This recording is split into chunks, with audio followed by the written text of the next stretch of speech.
নমস্কাৰ ছাত্ৰ ছাত্ৰীসকল, আপোনালোকক পুনৰবাৰ ৰেডিঅ' এক্সপ্ৰেছন চেনেলত স্বাগতম জনাইছোঁ। আজি মই আপোনালোকৰ লগত আলোচনা কৰিম যে 2020 বৰ্ষত সকলো স্কুল কলেজসমূহ বন্ধ হৈ আছিল, কিন্তু এতিয়া ডক্টৰ হিমন্ত বিশ্ব শৰ্মাই নিজেই ছ'চিয়েল মিডিয়াৰ জৰিয়তে কৈছে যে 15 ছেপ্টেম্বৰৰ পৰা সকলো স্কুল কলেজসমূহ খোলা হ'ব। তো ছাত্ৰ ছাত্ৰীসকল কোনটো বাতৰি কাকতৰ পৰা ওলাইছে এই কথাষাৰ আপোনালোকে নিজেই দেখক। তো ছাত্ৰ ছাত্ৰীসকল, এইটো নিউজ 18 আছাম বাতৰি কাকতৰ পৰা ওলাইছে। দ্বাদশ আৰু স্নাতক চূড়ান্ত বৰ্ষৰ ছাত্ৰ ছাত্ৰীৰ বাবে 15 ছেপ্টেম্বৰৰ পৰা শিক্ষানুষ্ঠানত পাঠদানৰ ব্যৱস্থা, আইচলেশ্যন চেণ্টাৰ থকা স্কুল কলেজৰ সন্দৰ্ভত মন্তব্য শিক্ষামন্ত্ৰীৰ। জনতা ভৱনৰ পৰা মন্ত্ৰী হিমন্ত বিশ্ব শৰ্মাৰ সংবাদ মেল। শনিবাৰে মন্ত্ৰী হিমন্ত বিশ্ব শৰ্মাই বিদ্যালয় মহাবিদ্যালয় খোলাৰ সন্দৰ্ভত সংবাদ মেল সম্বোধন কৰে। অহা 15 ছেপ্টেম্বৰলৈকে শিক্ষকৰ কৰোনা পৰীক্ষাৰ সময়সীমা বৃদ্ধি কৰাৰ সিদ্ধান্ত লোৱা হৈছে।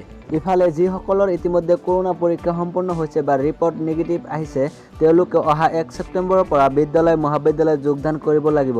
যদিও 1 তাৰিখে বিদ্যালয় মহাবিদ্যালয় খুলিব, তথাপিও 15 ছেপ্টেম্বৰলৈকে কোনো ধৰণৰ পাঠদান নহয়। সেইকেইটা দিনত নতুনকৈ সামাজিক ব্যৱধান মানি শ্ৰেণীকোঠা সজোৱাৰ লগতে ছেনিটাইজ কৰিব লাগিব। সংবাদ মেলৰ বিশেষ ঘোষণা, ছাত্ৰ ছাত্ৰীৰ বাবে বিনামূলীয়া মাস্ক যোগানৰ ব্যৱস্থা কৰিব ৰাজ্য চৰকাৰে।